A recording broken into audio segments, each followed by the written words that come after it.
Okay, well, now we come to the fun part of our little endeavor here.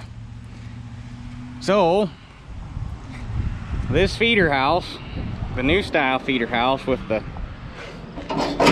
buckles, from the bottom of the player to the bottom of the, well, I guess it'd be from here to here, is 25 3/4 inches.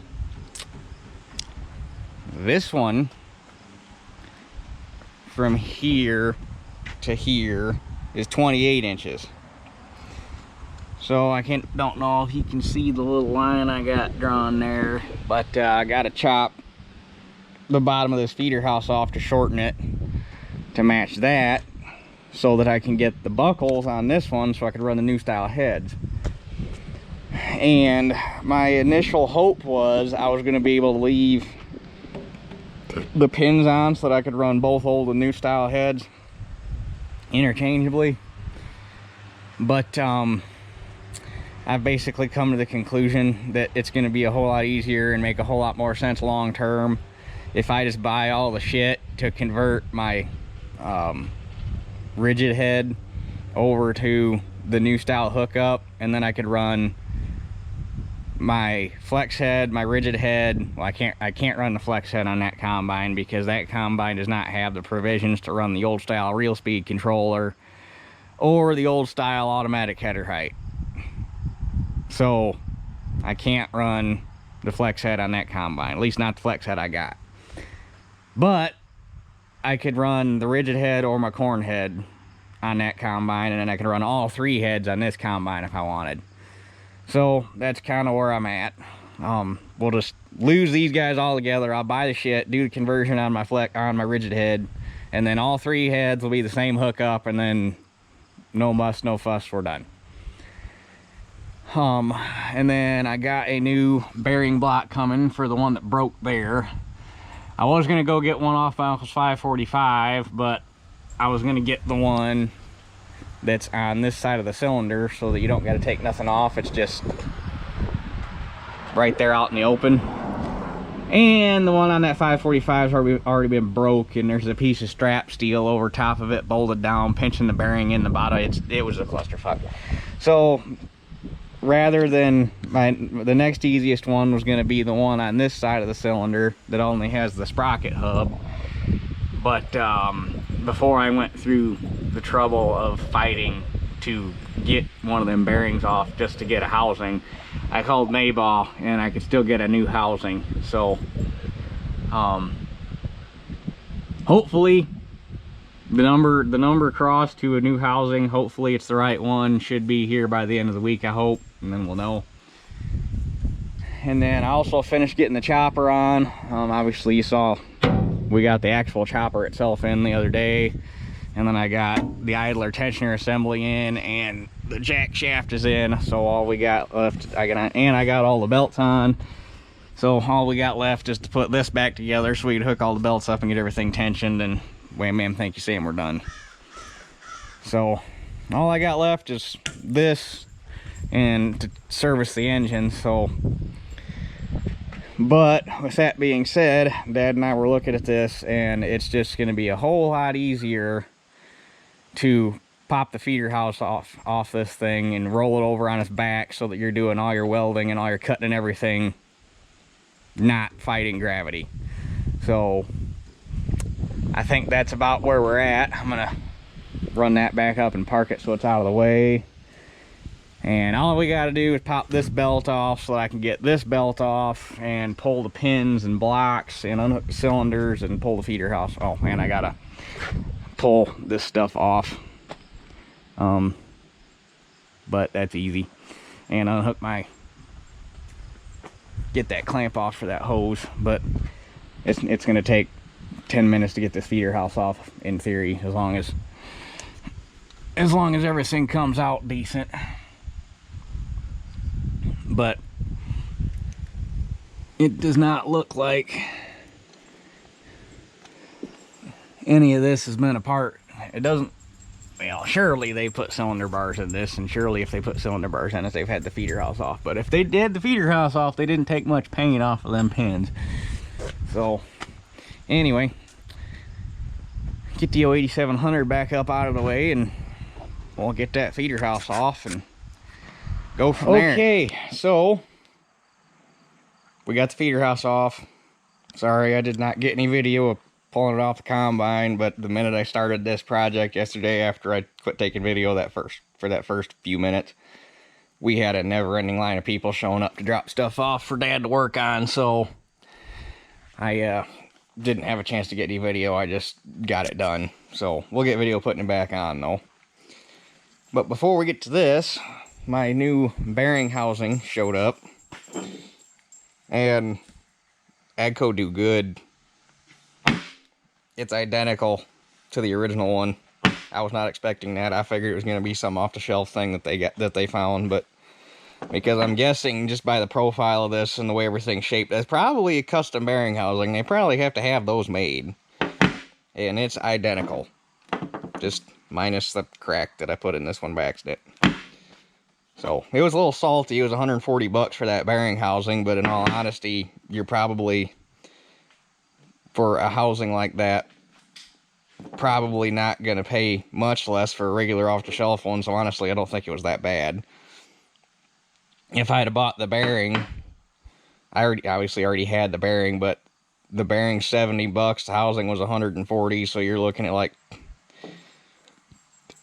200 and with tax probably somewhere in the neighborhood of 250 bucks, which for a bearing that size with a housing, you're probably right in line. So I didn't figure that was that bad. But it surprised the hell out of me when I pulled it out of the box, and it was this without the casting number on it. So that's nice. So anyway, that pulled our asses out of the fire. So now for this guy. First things first, I'm gonna come in here and try to get the old style locks cut off to get them out of the way, and then get it laid out. I've obviously already got a line here, but I'm gonna remake it in something like Sharpie or something I can actually see, and get my line laid out across the back, figure out where I got to come in and cut these out, and just start hacking away at it. Really, once I get these out of the way and get it laid out, I should be able to come in here with a pliers and cut these out of the way, and then lay my line down the back and pliers the back, and I'm going to use our big skill saw, our big steel cutting skill saw, and zip the front off, so that'll be quick. So, and then Dad got a piece of 3/16 by 4.5 sheared to replace this plate, but it's going to be obviously going to have to be full width without these locks in the way. So we got the plate to replace that. And then earlier this week I made these are the side plates for the buckles. The pins are in there, all that fancy stuff, and then I got the buckles down in the barn that I got from Agco. So hopefully it all comes together rather quickly here. So let's start cutting, I guess.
Well, there ain't no turning back from that.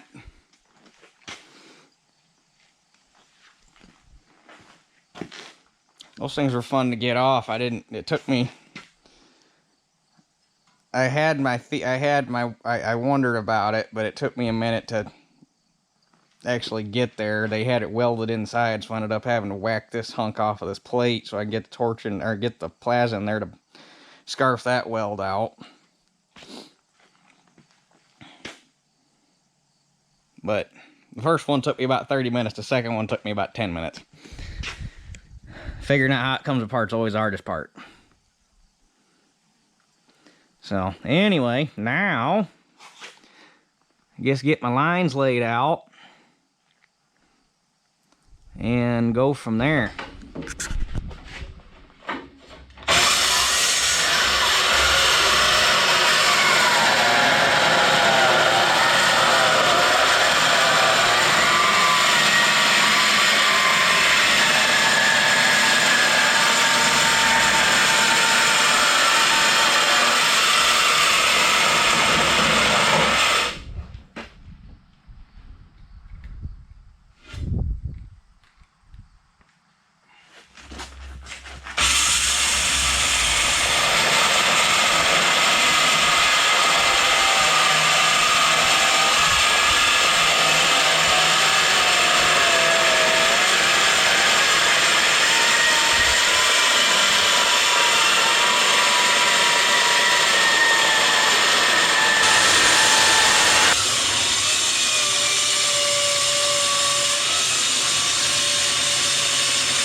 Well, I think I've reached my stopping point for this evening. I gotta go home and get dinner made, so we're halfway there. Just gotta figure out the best course of action to cut the back off.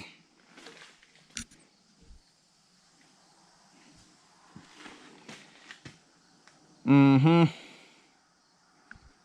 wish the damn skill saw was, I could cut to right here.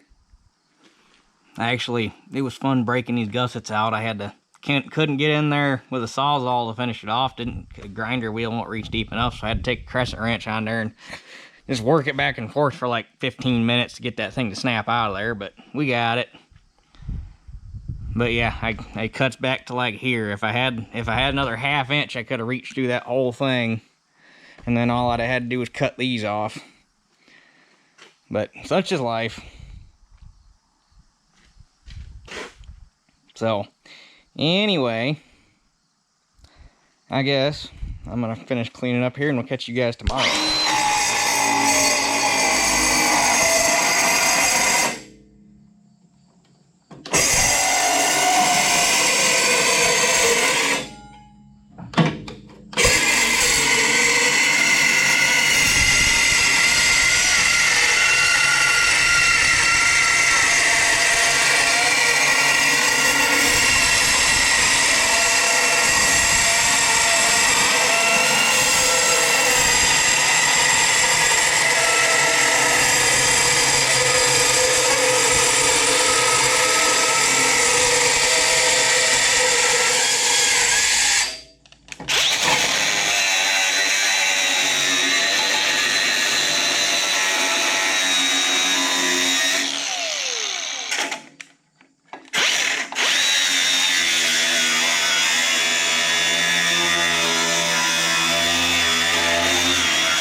Well, with that, everything's cut off. It needs to be cut off. She's a little shorter. The back went a little better than I thought it would. I initially was going to use the plasma, but that would have been a lot of grinding, because you get all the dross that ends up forming around the cut, and it actually didn't go that bad with a grinder and a saw. Actually went really good. It cut a lot better than I thought. Apparently the blade on that saw is getting duller than shit, because the little saw cut through it like butter. That thing was struggling. So anyway, now I got I got to get some grinding done. I want to come in here, and these gussets need welded. They only welded them part way down the first time. I guess it's because they couldn't reach, because this thing was this tall. So I'm going to finish welding these in before I put the plate on. Got to get the plate cut. I'm going to have to end up making some filler pieces for right here on both sides. But I got enough time. We might have this thing buttoned up today.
Well, how about that?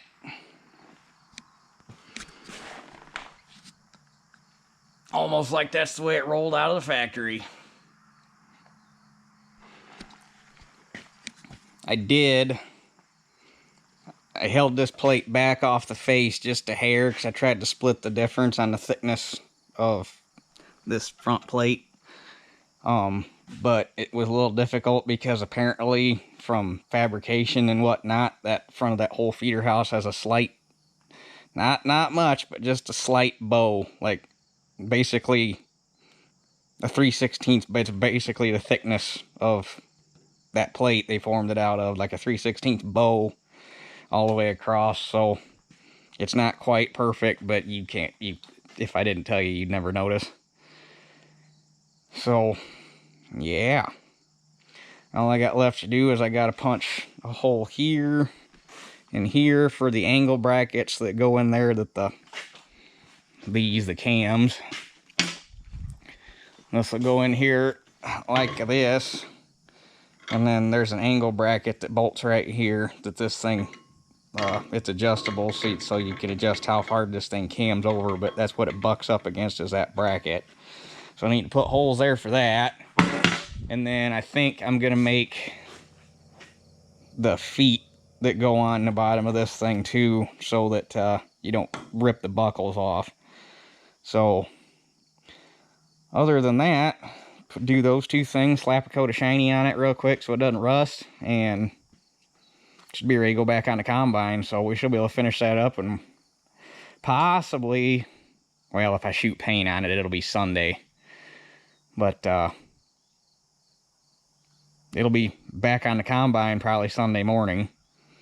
So this is my stopping point for this evening. I'm going to get cleaned up, go home and get some dinner before work. So we'll catch you guys tomorrow. Okay, well, I jumped ahead a little bit. I got the feet made and welded on, and obviously it's all painted, and I got my holes drilled, and feeder house is done. There's the buckles and the stops and everything. I did, those latches are brand new. Apparently Agco still had some. I don't think that, the way it sounds, they don't make them anymore, but there was 2 of them laying in dealers, so I got 2 of them brand new, and they were slightly different. This one was square cut. This was like, came out to here, and it was a square corner, just a 90. So this one was angle cut, so I cut that to match this. And then this one, this chain link was up here, and this one was up here, and you can see where I cut it off. So I moved that up to make them both match, so everything matches now. But we'll assemble all that crap when the feeder house is back on the combine, to avoid the possibility of bending anything when I'm flipping it back over. So, but that'll happen tomorrow when the paint's dry and we don't gotta, I mean, I didn't do an awesome paint job. I just slapped something on there so that it wouldn't rust and kind of blends in a little bit, and we'll get her dirty and scratched up, and being on the bottom, you'll never notice it once it blends itself in. So there's that. So now we're going to get the side of the combine put back together today. This is Friday, this is Saturday, so obviously I'm working 6 days a week, so Saturday morning would be my Friday night. Normally I sleep later, but today I knew I wanted to get this. I want to have the combine, except for I probably won't get the oil change done, but I want to have the combine back together, the feeder house on. I want to have the head on. I want to have the head running and working. I want to have all that done tomorrow, so that all I got left to do this week is change the oil in this thing, and then it can go back to the barn until it's time to start cutting beans. And then this week I can work on the grain truck and changing out the fuel or the return tees of the 1955. Get those done, and then should be good. So anyway, going to clean that shaft up. We're going to anti-seize the shit out of it like I did all the rest of them. We'll get the bearing on, and then we'll start stacking pulleys back on.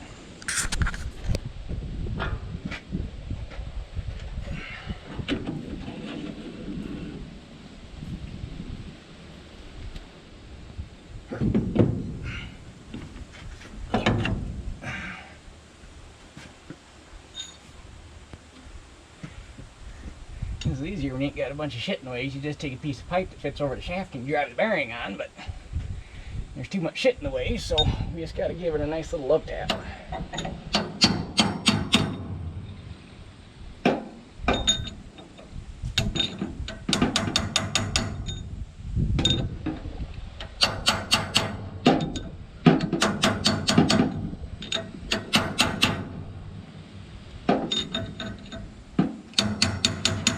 Okay, I got it drove on there. And actually, it didn't go too bad. It just sucks because you can only hit one side at a time, so it binds up a little bit, and you got to alternate and be very careful not to hurt anything. But I was thinking, and I want to touch on a point, and I can't remember if it happened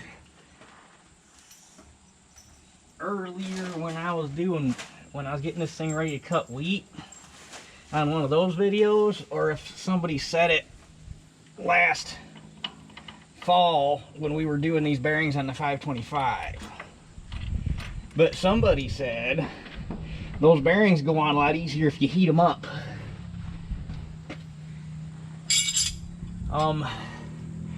That there is a lifetime sealed bearing. Those dust shields there, those are plastic. You know what happens if you heat that bearing up? I'm gonna need a shallow well socket. Hang on. Okay, sorry. Anyway, heating up bearings only works on bearings that are non-sealed, serviceable. Well, I guess you couldn't even call them serviceable because technically greasable bearings are serviceable. Non-sealed bearings, like open cage bearings that in a transmission or something along that line, bearings that are going to run in oil. Those are the only bearings you can heat up because you're obviously not going to hurt them. That, you're going to melt the seals and cook all the grease out of it, and then you just ruined your $70 bearing.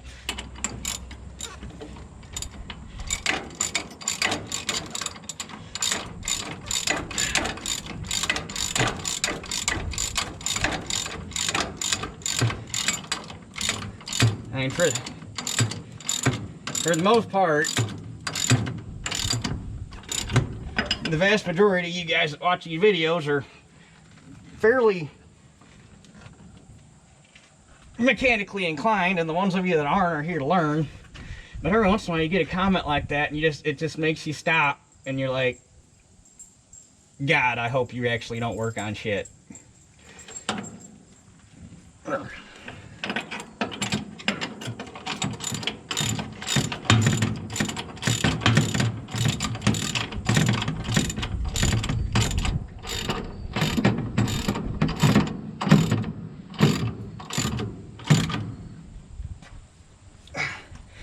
Folks, and why you can't believe everything you read on the internet. Okay, step one. I hate woodruff keys, I tell you what.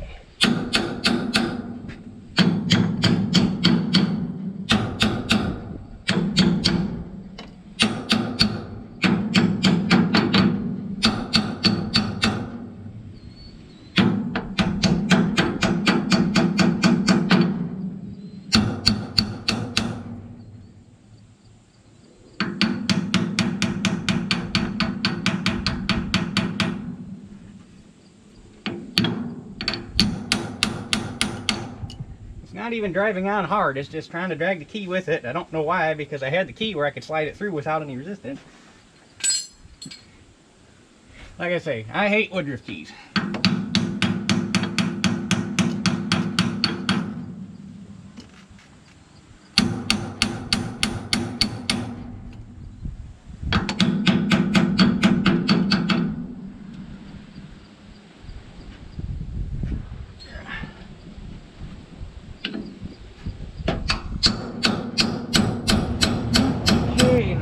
Sprocket's got to go back on.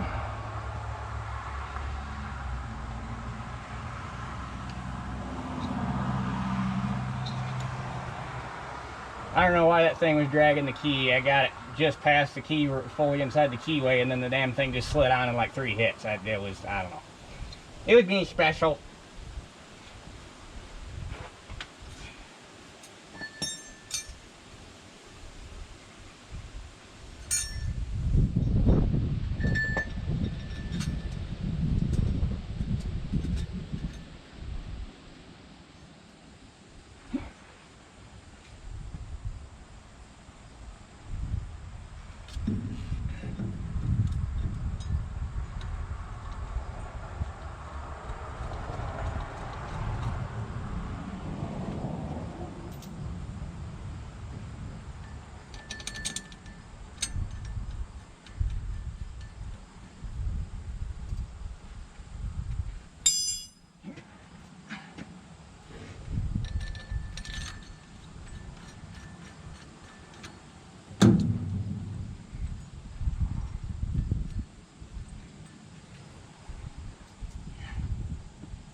now we got the big double pulley.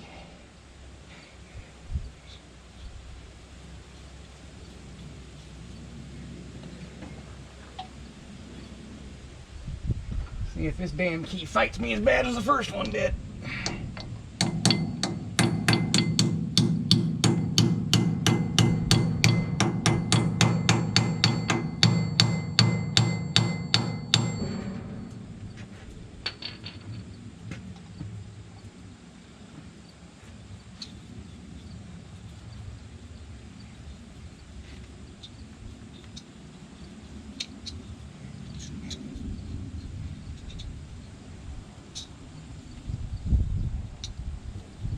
I'm not being shy with the NICs, because if I ever got to do this again, I want it to be a couple hour job, not an all day job.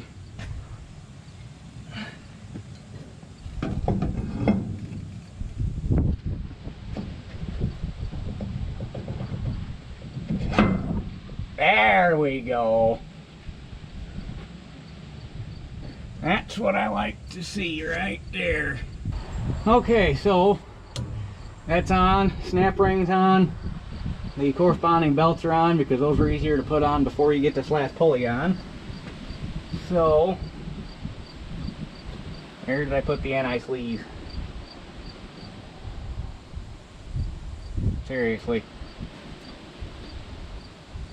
Well, what the shit?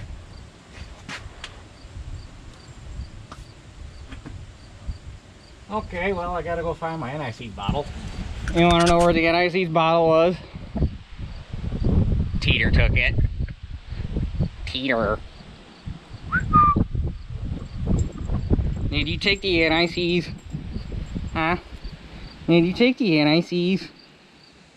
Yeah, you want belly scratch? Yeah, you want belly scratch? Okay.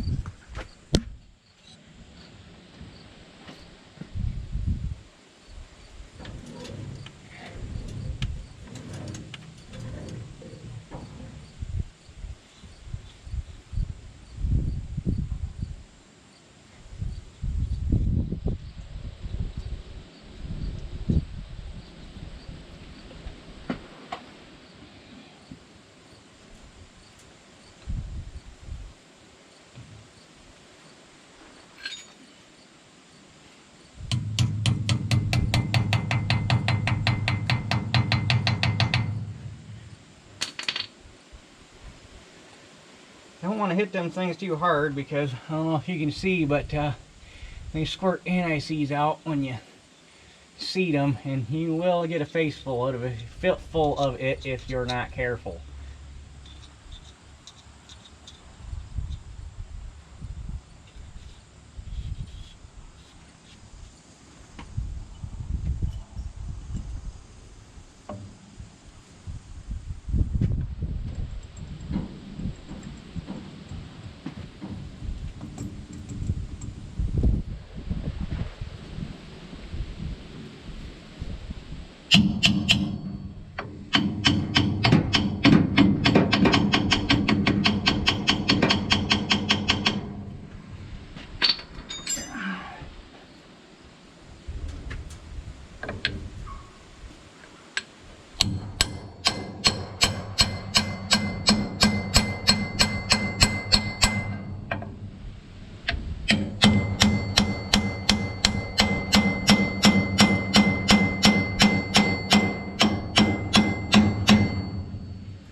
And there's that. Okay, so getting that belt tightened up turned into a fiasco because turns out the tailings elevator changed just about shot, so I had to take a link out of it. So that's going to be on the list for next year to replace that chain. I'd do it this year, but I have to make all the paddles and everything because I bought the last, I don't know, I think there was 15 or something left on the system. I bought the last of them for the 525, and I had to make the rest of them I needed, so I made the die. But I gotta make all the paddles and get the chain and all that bullshit, so we're close enough to harvest. We ain't really got time for that, but she'll run. There's no issue there. Now we just gotta hope that these belts are the right length, which they should be.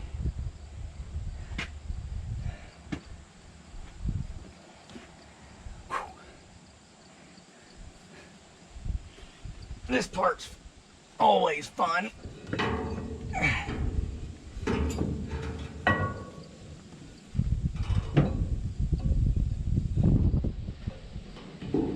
With everything going on here, they didn't really give you enough room to snake the belts on once the pulley's on, so you gotta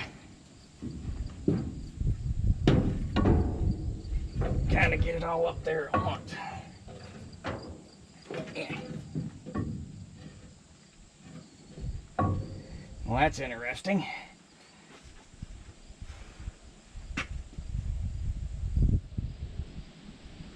Okay, rather than fight this like this, let's do this.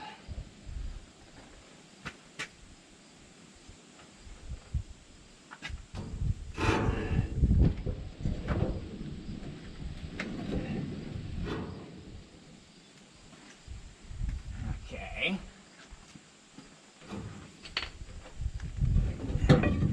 Now,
so I'm just about licked.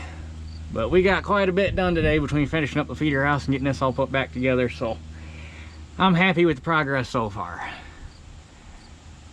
So anyway, I guess that's it for this one. We'll catch you guys on the next one.